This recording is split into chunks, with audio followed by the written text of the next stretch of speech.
ඔබ මේ ලෝකයේ අන්ධෙක් වගේ ඉපදිලා අන්ධෙක් වගේ ඉඳලා අන්ධෙක් වගේ මැරලා යනවා කියන්නේ ඔබ දන්නේ නැහැ ඔබට. ඔබ විශ්වාසයක් ඇදහිලා පස්සේ දුවනවා. ඒකට අපි කියනවා ආගම කියලා.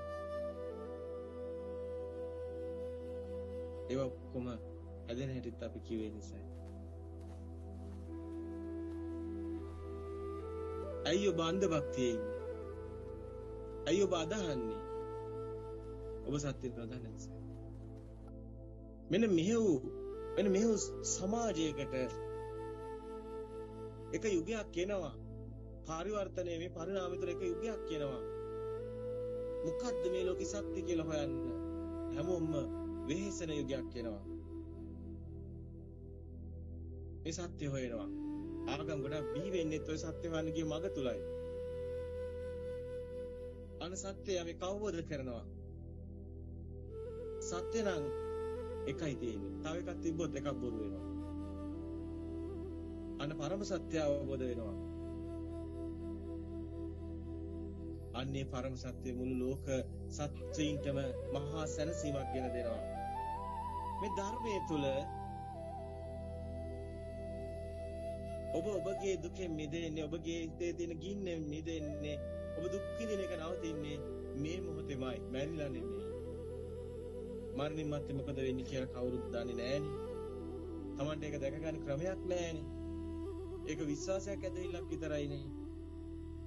නමුත් මේ මොහොතේම ප්‍රත්‍යක්ෂ ධර්මයක් මේ ලෝකෙට එළි වෙනවා. ඔබ මේ මොහොතේම සියලු දුකෙන් මිදෙනවා. ඇත්තටම මේ කතා කරන මොහොතේම ඔබගේ සියලු දුක සංසිඳන මගක් මේ ලෝකෙට එළි කරන්නේ. හරිම සුන්දර කතාවක්.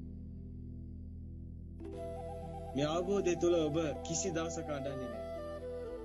ඔබ කිසි දවසක බීතියෙන් තැති ගන්නේ නැහැ. ඔබට මරණයක් නැහැ. ඔබට මරණයක් නැහැ. ඔබ සාදාතන සෝයක් අත්දකින්න මේ මොහොතේ. මේ ඇත්ත කතාව. මේ කතාවයි අපි ඔබට දිගහරින්න යන්නේ. ඒ සුන්දර කතාව. ඉතින් මේ ආගමක් නැති හැමෝටම අපි අත දෙලා කියන්න කැමති. අපි සතුටින් hina වෙලා කියන්න කැමති. ඔව්. ඔබට දුකක් තියෙනවා. ඔබට ඒ දුකෙන් මිදෙන මගක් තියෙනවා. මේ මොහොතේම ඔබ දුකෙන් මිදෙනවා. එන්න බලන්න. ඒ පස්සිකෝපනයිකෝ. මේක විශ්වාසයක් ඇදෙල්ලක් නෙවෙයි. ඔබ පොඩ්ඩක් මේක බලන්න. අර ලුණු ටිකක් දුන්නාම කාලා බලන්න එන්න බලන්න මේ චුට්ටක් කාලා බලන්න කියනකොට ඔබටත් දැනෙනවා ලුණු. ඒක ඔබට ප්‍රත්‍යක්ෂයයි. විශ්වාසයක් ඇදෙලා නෙවෙයි. ඒ තමයි ලුණු. අප කාට කියන්න පුළුවන්ද? කියන්න බෑ. අප ඔබට දැනෙන්නේ නැද්ද? ඔබට දැනෙනවා. ඔබ ඒකාන්තයෙන්ම මේ සත්‍යත් අත්දකිනවා. ඔබ නිවන් දකිනවා. ඔබ නිවන් දකිනකන් ඔබේ ගින්න නිවෙනවා. ඒකයි නිවීම. මේ මොහොතේ මේක සිද්ධ වෙනවා. ඒකාන්තයි.